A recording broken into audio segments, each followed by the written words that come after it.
Hello, Renetto. I'm the Mass Analyst. I'd like to thank you once again for your efforts to bring this DMCA into the spotlight. Now, I know you've been getting a lot of flack from Greg Solomon over this. Now, don't get me wrong. I like Greg. He's a very entertaining fellow. I'm glad that he's healthy and that he's making videos again, and I'm hoping that he makes many, many, many more videos and that he continues to be healthy and engaged in the YouTube community. I think that's great. However, he seems to think that you're doing this just to be an attention whore, just for the subs, just to stir up the controversy and get yourself back into YouTube prominence once again.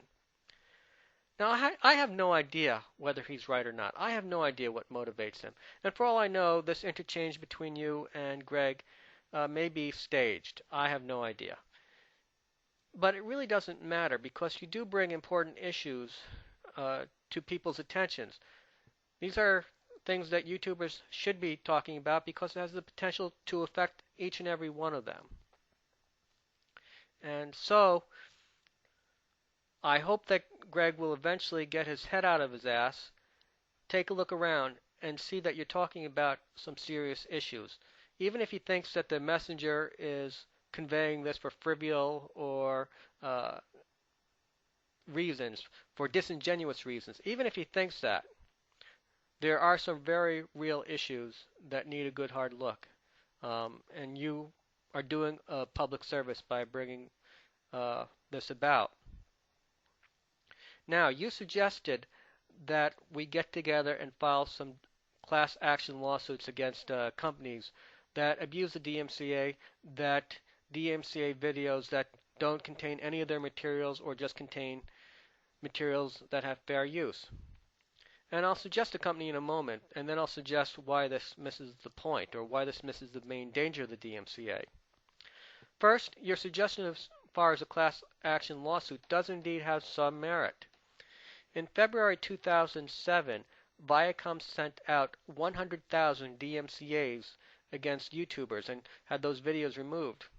Unfortunately, the quality control at Viacom left something to be desired. Amongst the 100,000 videos, DMCAs that were sent out, around 60 of them were about videos that contained no Viacom material whatsoever. And who knows how many DMCAs were sent out against videos that were making fair use of Viacom's material. One YouTuber who's got some moderate prominence, a liberal viewer, was affected by this, and I'll post a link to my website where I discuss this. Now, in the aftermath of this 100,000 DMCA onslaught, the EFF, the Electronic Frontier Foundation, went and sued Viacom to get one particular video reinstated. It didn't get to court. Viacom settled out of court.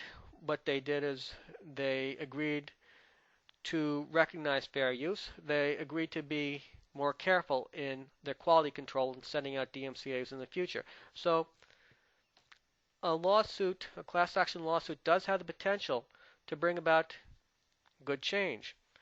There are a couple of problems though. First, as I'll talk in detail later, it misses the main point, the main danger of the DMCA. Secondly, if you're going up against a big company like Viacom, you probably should have a couple $100,000 in your war chest, unless you're willing to or able to get a lawyer who's willing to take this on contingency.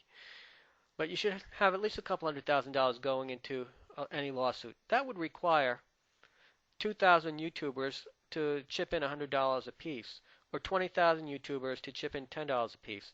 And quite truthfully, I just don't see that this is that big an issue to that many YouTubers to have that realistically happen. Now, if we decided that we did indeed want to go for a class action lawsuit, let me provide a suggestion. Both Seanbedlam and Alphacat have been affected by DMCAs sent out by Televisa San Angel, and I will post links to their videos. Seanbedlam lost a video because of this. Alphacat was actually suspended when this company, this Mexican broadcasting company, sent in a DMCA in regards to his video, which he claims had none of their material in it whatsoever. Actually, both of them state that they weren't using any of Televisa San Angel's information. So obviously their quality control isn't quite up to snuff. So they would be a logical target of any lawsuit. But as I mentioned before, first, we probably don't have enough people to pool in enough money to get this off the ground. Secondly, it misses the greatest danger of the DMCA. Now, I'm going to post a link in the sidebar to a video by supexcellency. He now goes by the name Voices in the Head. Watch it. It's probably the most important video on YouTube today. Now, actually, I know you've already watched this, Renetto, but I'm hoping all your audience members will watch it.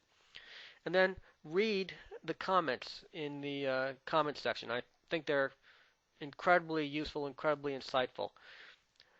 Then I'm also going to post a link to a letter by a user named Rozeboosje. That letter explains the situation very well. Now, as you know, in the past, I had my account suspended when Perjury Boy, I'll call him Perjury Boy, sent in a false DMCA against me. He was imitating Firefly 515. He claimed that I had used his video without permission, when in fact Firefly 515 gave me and everybody else his permission to post a video. So he was imitating somebody else. He perjured himself. He sent him a DMCA and he got my account suspended. And anybody could do this sort of thing if they're willing to perjure themselves. Anyone could claim that they are Viacom and say that they own rights to a video that they don't own rights to. And unless YouTube has some sort of internal security procedure, and they may well have one, and I'm not aware of it, they will just honor the DMCA, assume it's Viacom, and then the person is stuck.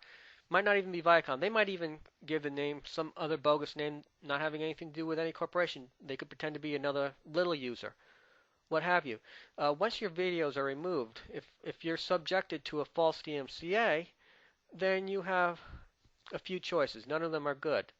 You could send in a counter notice, which would have your name, your address, and phone number as mandated by law, and YouTube would restore your video. The problem is the law also mandates that YouTube turn over this information to the person who filed the original DMCA complaint.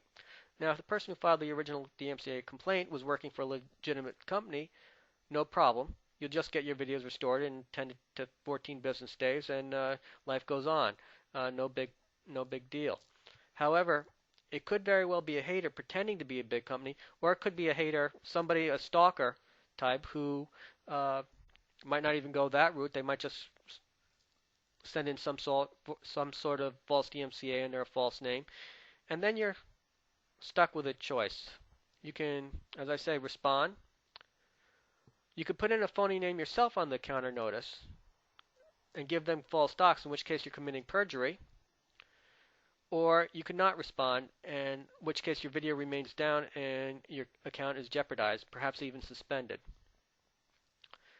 Now, as I mentioned quite a few times before, this sort of situation has happened with me with Perjury Boy. I had my account suspended for 4 months. But check out Voices in the Head's video. He explains it much better than I can. And so everyone should check that out. Now the question is, the main problem with the DMCA is security. Sooner or later, I hope I'm wrong, but sooner or later, some really bad person could get a hold of information from somebody else and stalk them in real life and possibly kill them. It really does provide a security risk. So what can we do about this? I'll talk about this in the second part of this video. Now this is a bit off topic, but I just want to mention that I tried to upload this video today. It was an originally 16-minute video, and I used to be able to do that because old-time directors, if you registered as a director before a certain date, they grandfathered us in and they let us keep our ability to post videos more than 10 minutes long.